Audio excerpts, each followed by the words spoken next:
ታሪኩ የሚጀምረው በ1992 ነው። አንዲት ሕፃን የታማሚ ወንድሟን የጀልባ አሻንጉሊት የቤታቸው የውሃ ገንዳ ውስጥ ሲንሳፈፍ አየችውና ልታወጣለት ወደ ገንዳው መጣች። ነገር ግን የሆነ ነገር በድንገት ወደ ውሃ ውስጥ ጎትቶ አስገባት። ከውሃ ውስጥም ልጅቷ ለመውጣት እየተፍጨረጨረች ከላይ የሆነች ሴትዮ አጉንብሳ ስታያት አየቻት። እጇንም ልጅቷ ወደ ላይ ዘርግታ እንደምንም ስትወጣ ያየቻት ሴትዮ ገንዳው ጋር የለችም። በድጋሚም ወደ ሞጫቸው ደረሰችና ልክ ስትይዘው የሆነ ኃይል በድጋሚ ወደ ታች ጎተታት። እርዱኝ ብላ ብጮህም ውሃ ውስጥ ሰምጣ ስለነበር የሰማትም አልነበረም። ከትንሽ ጊዜም በኋላ ጩኸቷ ጠፋ። ልጅቷም በገንዳ ውስጥ ተሰወረች። ወደ አሁንም ስንመለስ የወለርን ቤተሰቦች የሚሸጥ ቤት እየፈለጉ እናያቸዋለን። የቤተሰባቸው አባወራ ሪ እግሩን ከተሰበረ በኋላ ከቤዝቦል ተጫዋችነት ስራው ለቋል። እናም ከሚስቱና ልጆቹ ጋር በቋሚነት የሚኖሩበትን ቤት ለመግዛት አንድን የሚሸጥ ቤት እያዩ ነው። ነገር ግን እያዩት ያሉትን ቤት ስላልወደዱት ሌላ ቤት ለማየት ወጡ። ባለቤቱ ኢቭም መኪናውን እየነዳችው ሬይ የሆነ የሚሸጥ ቤት አየና ወርደን እንየው አላት። ወደ ግቢውም ሲገቡ ቤቱ የመዋኛ ገንዳ እንዳለው ዎልተር ሲያይ በጣም ወደደው። የሬይ የምንጊዜም ህልሙም መዋኛ ያለው ቤት መግዛት ነበር። ሬይ እና ኢቭ ግቢውን ካዩት በኋላ ሊወጡ ሲሉ ሬይ የቤዝቦል መጫወቻ ዱላውን በገንዳው ላይ ያየና ሊያነሳው ሲያጎነብስ ስቶ ወደ ገንዳ ውስጥ ወደቀ።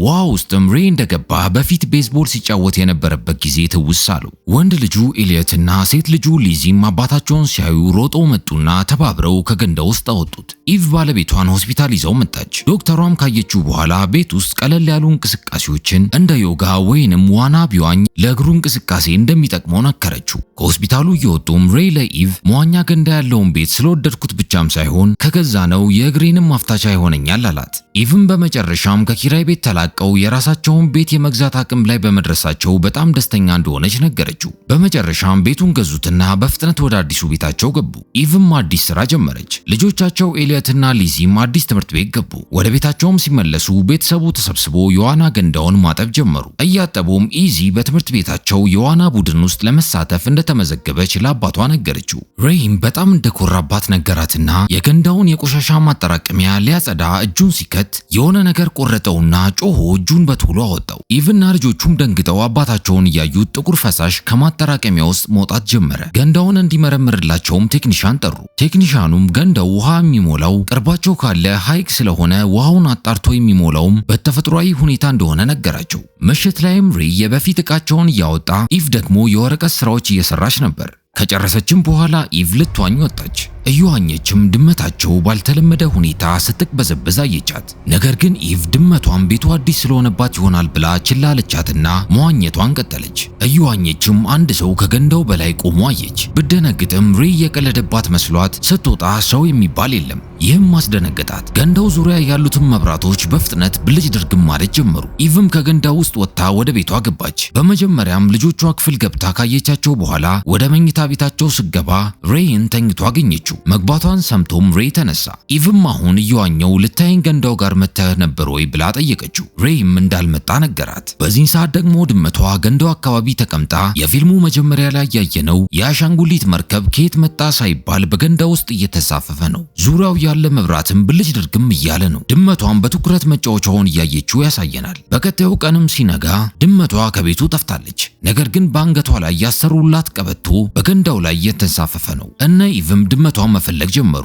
ሬይም የድመቷን ቀበቶ በተጎዳው እጁ ከገንዳው ላይ አነሳው። ወደ ቤት ገብቶም ያሰረውን ጨርቅ ከእጁ ላይ ሲፈታው ምንም እንዳልተጎዳ ነገር ጠባሳውም በእጁ ላይ የለም። በዚህም በጣም ግራ ተጋባ።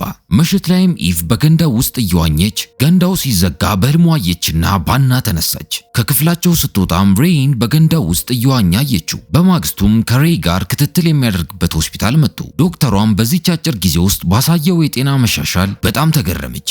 የተለመደም አይደለም። ጥንዶቹ ምናልባት የውሃ ዋናው እየረዳው ይሆናል ብለው አሰቡና ሬይም ዋናው እየፈወሰው እንደሆነ ስላሰበ በጣም ደስተኛ ሆነ። ይህን ከሰማ በኋላም ሬይ የበለጠ እንቅስቃሴዎችን ማድረግ ጀመረ። ዋናው ላይም በረታበት። በአንድ ቀንም ኤሊየት አባቱን አብረን እንዋኝ አለው። ሬይም አሁን ስራ ይዣለሁ፣ ስጨርስ መጣና ሳንቲም እጥልልህና እንደመጣው አሳውቅሃለሁ፣ አንተ መዋኘትህን ጀምር አለው። ስለዚህም ኤሊየት አባቱን የዋና ገንዳ ውስጥ ገብቶ ይጠብቀው ጀመር። ከገንዳው ስር ስርም ገብቶ ብዙም ሳይቆይ ሳንቲም ወደ ውሃው ተወረወረለት። እሱም አባቱ በቶሎ መጥቶ መስሎት ተንሳፎ ሲወጣ ማንም የለም። ግራ የተጋባውም ኤልየት የአይን መሸፈኛውን አድርጎ ሳንቲሙን ሊፈልገው ወደ ገንዳው ተመልሶ ገባ።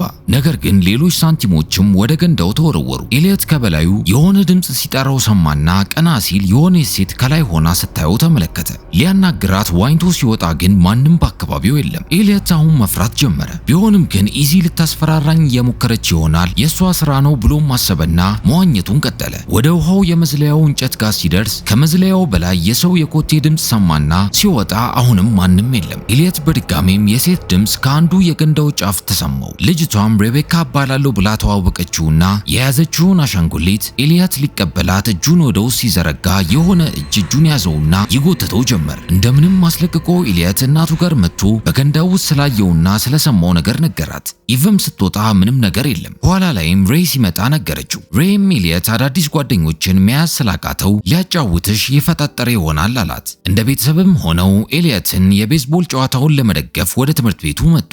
ሬይም ተማሪዎቹን አንዳንድ ነገር እያሳያቸው የትምህርት ቤቱ አሰልጣኝ እስቲ አንድ ጊዜ ብቻ ምታና ሳያቸው ብሎ ሲጨቀጭቀው ሬይ ተስማማና ሊመታ ሲል ህመሙ ተነሳበትና ወደቀ። ለሁለተኛ ጊዜ ግን ሲሞክር ኳሷን በተሳካ ሁኔታ ከመምታት አልፎ ኳሷን በጣም ሩቅ ቦታ ደረሳት። ልጆቹና ኢቭም ከመደሰት ይልቅ ይህን ያህል አቅም ከየት አመጣ ብለው ተገረሙ፣ ደነገጡ። ምሽት ላይም ሬይና ኢቭ ልጆቹን ቤት ጥለው ወጣ አሉ። ኢዚም ኤልየትን እንዳትናገርብኝ ብላ የትምህርት ቤት ጓደኛዋን ሮኒን ቤታቸው ጠራችው። ሮኒንም አይንሽን ጨፍነሽ ገንዳ ውስጥ ፈልገሽ አግኚ ብሎ ቻሌንጅ አረጋት። ተስማምታም እየፈለገችው ኢዚን የሆነ ነገር ወደ ታች ጎተታት። አይኗንም ደንግጣ ስከፍተው ራሷን በጣም ገንዳ ውስጥ ሰምጣ አገኘችው። በጣምም ደንግጣ በቶሎ ዋኝታ ወደ ላይ ወጣች። ሮኒንም ምን ያልነበርኩም የጎተትኩሽ ሲላት የባሰ ግራ ተጋባች፣ ፈራችም። ሮኒንም ወይ ምናልባት እግርሽ ተጠላልፎ ወይ ሌላ ነገር ይሆናል እንጂ ገንዳ ውስጥ ሌላ ነገር ሊኖር አይችልም ብሎ አረጋጋት። ኤልየትም የኢዚ ክፍል መጣና ገንዳው ውስጥ እንደሱ ያየችው ነገር እንዳለ ጠየቃት። ነገር ግን ኢዚ አሁንም ከዚህ ቤት ለቀው ወደ ሌላ ቤት እንዲሄዱ ስላልፈለገች እኔ ምንም አላየውም ብላ ዋሸችው። ኤልየትም የዋና ገንዳው እየጠቀመንም ነገር ግን እያሳደደንም እንደሆነ ይሰማኛል አላት። በቤታቸውም የዋና ላይ ፓርቲ አዘጋጁ። ኤልየትም በገንዳው ውስጥ የሚፈጠሩትን ነገሮች በሙሉ በካሜራው መከታተል ጀመረ። እሱ ላይ በተፈጠረው ነገርና በአባቱ ፈጣን የጤና መሻሻል በጣም ጥርጣሬ ውስጥ ገብቷል። እናታቸው ኢቭም የገንዳው ነገር ሰላም ነስቷታል። አንድ ጎረቤቷንም ስለ ገንዳው ስትጠይቃት የሰማሁትን ታሪክ ላጫውትሽ አለቻት። ታሪኩም ከናንተ በፊት እዚህ ቤት የገቡ ሰዎች ነበሩ፣ ነገር ግን ይህን የዋና ገንዳ ተጠቅመውበት አያውቁም ነበር። ምክንያቱም ከዓመታቶች በፊት የሆነች ሴት ልጅ በገንዳው ውስጥ ሰምታ ጠፍታለች የሚል ታሪክ ሰምተው ስለነበር ነው ስትላት ኢቭ የልጅቷ ስም ሬቤካ ነበር ወይ ብላ ስትጠይቃት ሴትዮዋም አዎ ብላ ስታረጋግጥላት በገንዳው ውስጥ የሆነ ነገር ተፈጠረ። ሬይ አንድን ልጅ ትከሻው ላይ አድርጎ እያጫወተ ጥቁር ፈሳሽ ከገንዳው ወለል ላይ ወጥቶ ወደ አፍ ውስጥ ገባ። ሬይንም ተቆጣጠረውና በትከሻው ላይ የነበረውን ልጅ ሊያሰምጠው ወደ ገንዳ ውስጥ ከተተው። በካሜራ ኤልየት እያየው ስለነበር ሮጦ ለእናቱ ያየውን ነገራት። ልጁንም አተረፉት። የልጁ ወላጆችም ሬይን ስለሚያውቁት ክስ ሳይመሰርቱበት ልጃቸውን ይዘው ሄዱ። ከዛም በኋላ ሬይ ትንፋሽ በየደቂቃው ያጥረዋል። ሲያስልም ጥቁር ፈሳሽ ከአፉ ውስጥ ይወጣል። ኢቭም እረፍት አድርግ ብላ ካስተኛችሁ በኋላ ስለ ቤቱ ጥናት ማድረግ ጀመረች። ለረጅም ዓመታትም ቤቱን ገዝተውት የነበሩትን ሰዎች ታሪክም ስታይ ብዙዎቹ ወይ ልጆቻቸውን አጥተዋል አሊያም ራሳቸውም ጠፍተዋል። የሬቤካ እናት ኬይ ጋርም መጣችና ልጇ በገንዳው ሰምጣ ሞተች ከመባሉ በፊት ተፈጥሮ የነበረውን ነገር ጠየቀቻት። ኬይም የዋና ገንዳው በፊት ላይ የፈውስ ቦታ ነበር፣ ሰዎችን ውሃው ከበሽታቸው ይፈውሳቸው ነበር። ነገር ግን ከጊዜያት በኋላ ውሃው ፈውስን የሚያደርገው የሰው መስዋዕት ሲቀርብለት ብቻ ሆነ። አንድን ሰው ለማዳን የሌላን ሰው ነፍስ ይበላል። እናም እኔ በጠና የታመመውን ወንድ ልጄን ለማትረፍ ሴት ልጄን ሬቤካን ሰውቻት ነበር አለቻት። በዚሁ ቅጽበትም ኬይ በጣም ያስላት ጀመር። ኢቭም ከኬይ አፍ ውስጥ ጥቁሩ ፈሳሽ ሲወጣ አየችው። በተመሳሳይ ሰዓት ገላውን እየታጠበ የነበረው ሬይ በድንገት አነቀውና ከደም ስሩ ውስጥ ጥቁሩ ፈሳሽ መውጣት ጀመረ። ኤልየት ደግሞ የድመት ድምፅ ገንዳው ጋር ሰማና ወደ ገንዳው መጣ። ገንዳው በውሃ ተሞልቷል። የወፍ ቅርጽም ያለው ፊኛ በገንዳው ላይ እየተንሳፈፈ ነው። ሊያነሳውም ሲጠጋ ወደ ታች የሆነ ኃይል ጎተተውና አስገባው። ገንዳውም በራሱ መዘጋት ጀመረ። ኢዚም ሮጣ መታ ገንዳው እንዳይዘጋ መታገል ጀመረች። ነገር ግን ማስቆም አልቻለችም። በዚህን ሰዓት እናቷ ኢቭም መጣችና ተጋግዘው እንዳይዘጋ አስቆሙት። ኢዚ ሬይን እንዲረዳቸው ልጠራው ገባች። ኢቭ ደግሞ ልጇን ለማውጣት ወደ ገንዳው ገባች። ቢሆንም ግን ብፈልገውም ልታገኘው አልቻለችም። አንድ የጠቆረ ጉም የሚመስል ቦታ አየች። ከገንዳው ወጥታም ራሷን በገመድ አሰረችና ወዳየችው ጥቁር ቦታ መዋኘት ጀመረች። ኢልየትንም በዛ አገኘችውና ይዛ ልታወጣው ስትል በገንዳ ውስጥ የተሰዉ ሰዎች መንፈስ ከኋላ ሆነው ይጎትቷቸው ጀመር። ኢቭም እንደምንም ማስለቀቀቻቸው። ዋኝታ ለመውጣት ስትሞክር በጣም ጨላልሞ መውጫውን ማግኘት አልቻለችም። በዚህ መሃልም መንፈሷ ሬቤካ ሬይ የጣለውን ሳንቲም ይዛ ወደ እሷ መጣች። በዚህን ጊዜ ኢቭ እየዋኘች የነበረው ወደ ላይ ሳይሆን ወደ ታች እንደነበረ ገባትና ልጇን ይዛ ወደ ላይ ዋኝታ ወጣች። ልጇ የገባበትን ውሃ ለማውጣት ደረቱን እየተጫነችው፣ ኢዚ ደግሞ አባቷን እየፈለገችው ነው። ነገር ግን ውሃው አዳልጧት መስታወት ላይ ወደቀች። መስታወቱም እጇን አቆሰላት። የሆነ የሚያስፈራ ድምፅም ሰማችና አባቷን ለመፈለግ ስትገባ አባቷን መንፈሱ ሙሉ ለሙሉ ተቆጣጥሮ ታገኘችው። ሬይም በራሷ አእምሮ ስላልሆነ ልጁን ሊሰዋት ሊይዛት ሲል መታችውና ሮጣ ተደበቀች። ሲወጣ ኢቭን በገንዳ ውስጥ አገኛትና አንጠለጠላት። ሊገድላት ሲል ልጃቸው ኢዚ መጣችና በብረት እግሩን መታት አለችው። የኢቭን የሐዘን ድምፅ ሬይ ሲሰማም ወደ ራሱ ተመለሰ።